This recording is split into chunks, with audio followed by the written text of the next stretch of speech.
Você sabia que num processo de divórcio é possível que o ex-companheiro receba uma pensão alimentícia?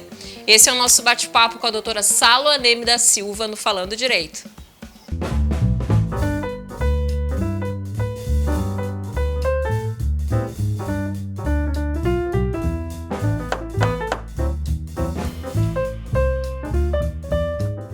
Como vão? Um bom dia para vocês nesse meio de férias em que estamos aproveitando, convivendo mais com os nossos filhos. Deus queira que tenha diminuído essa fobia que nós todos estamos vivendo de medo do Covid, que nós nos conscientizemos, nos cuidemos, mesmo que estejamos na praia, obedecendo às normas, os protocolos, para que nós possamos ter uma vida saudável e a cabeça não ficar tão doente, tão preocupada, tão atingida. Hoje o nosso tema do direito de família diz respeito a alimentos. Primeiro eu vou falar só em alimentos, dizer que são os alimentos. Quando se fala em alimentos entre o casal, hoje eu não estou falando em alimentos de pais para filhos. Quando se fala em alimentos entre o casal, quando há necessidade, ao se divorciarem, de um estender pensão alimentícia ao outro, tanto a mulher quanto o homem, eu acabei de estender pensão alimentícia a um senhor em que a mulher recebia R$24 mil por mês e ele precisava da pensão porque ele tinha de aposentadoria 2 mil e pouco. Então, num primeiro momento, a gente diz, mas que horror, ela vai ter que pagar. Vai ter que pagar. Ela recebia uma pensão muito boa e ele estava na penúria frente a essa pensão. Então, nesse caso, ele recebeu 10% do que ela recebia. Até que foi bom, foi uma vitória 10% entregando de pensão para ele. Então, esses alimentos, eles se originam no dever de mútua assistência, de marido e mulher. Quando nós convolamos núpcias, nós nos comprometemos a atender, a cuidar, assistir o nosso parceiro na doença também. Então, é o caso em que nós estendemos pensão muitas vezes ou cuidados. Esses alimentos são os alimentos normais de assistência entre marido e mulher. Outros alimentos existem que são os alimentos compensatórios. Os alimentos compensatórios são aqueles em que o casal tinha um padrão de vida bom, e de repente se separam e o marido que administra a empresa já tinha essa empresa quando casou com ela ou casaram pelo regime da separação total de bens. O que vai acontecer com essa mulher? Uma disparidade significativa sobre o modus vivendi do varão e o dela. Ele vai viver nababescamente ou vai viver folgadamente e ela vai ter dificuldades. Às vezes era só dona de casa, cuidava dos filhos, da casa e de repente se vê divorciada sem nada. Então há a possibilidade dessa mulher casada com um empresário abonado pedir alimentos compensatórios. Assim como o homem, a recíproca é verdadeira. Se ela é uma empresária abonada, uma profissional abonada, esse homem vai pedir os alimentos compensatórios.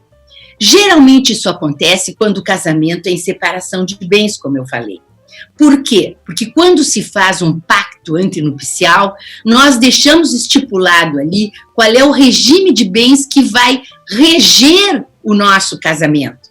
Na separação de bens, cada um adquire bens em seu nome, ou um adquire bens no nome do outro e dele será. Eu tive um caso de separação em que o varão, preocupado porque era separação de bens, ele passou 3 imóveis para o nome da mulher. Depois, o que aconteceu com ele? Quando fomos fazer o divórcio, que era amigável, ela não queria contar com aqueles 3 imóveis. Ela propôs que ele desse mais alguma coisa para ela. Não havia condições. Mas o que acontece? Se de repente o regime de bens muda, porque o regime de bens pode ser alterado. Vejam, isso não é antigo no nosso código, é novo. O regime de bens pode ser alterado, é novo para mim, que advogo há 36 anos na área de família. O regime, se eu casei pelo regime da separação, meu marido e eu somos médicos. Um exemplo.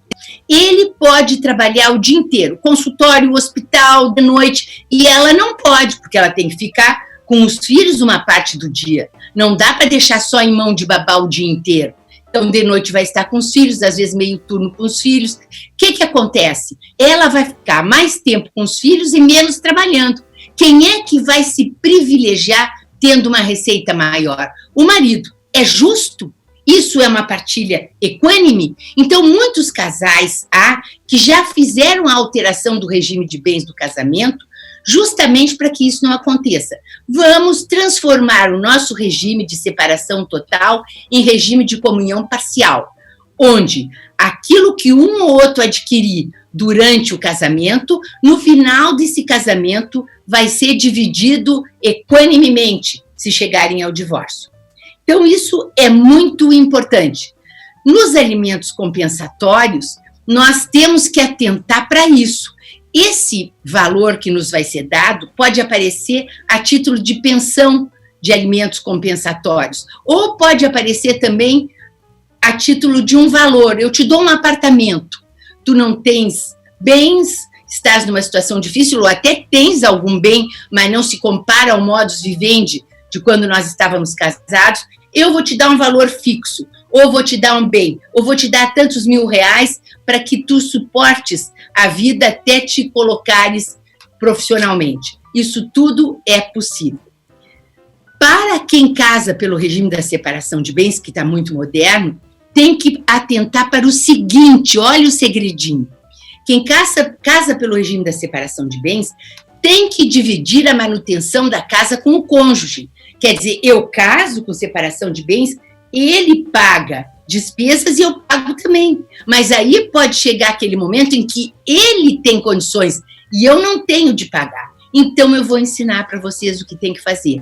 Quando forem assinar o pacto antinupcial, coloque o seguinte: casados com separação total de bens, mas o varão será o provedor do lar. O varão sustentará as necessidades dos filhos e da mulher. Aí, o regime pode ser o da separação, mas quem vai sustentar a casa é ele. Como também pode ser ela. Digamos que ela seja abonada, de família abonada, ainda tenha um trabalho bom. Então, a mulher vai sustentar as despesas do lar. Senão, tem que ser dividido. E aquele que vai sustentar sozinho tem como pedir, obrigar o outro a, então, arcar com as despesas também do lar. São detalhes importantes que não são muito veiculados, mas que vocês precisam saber. Quando a gente vai casar, tem que fazer um pacto muito bem feito. Até porque o casamento é muito difícil e o que mais atrapalha é a parte financeira e econômica.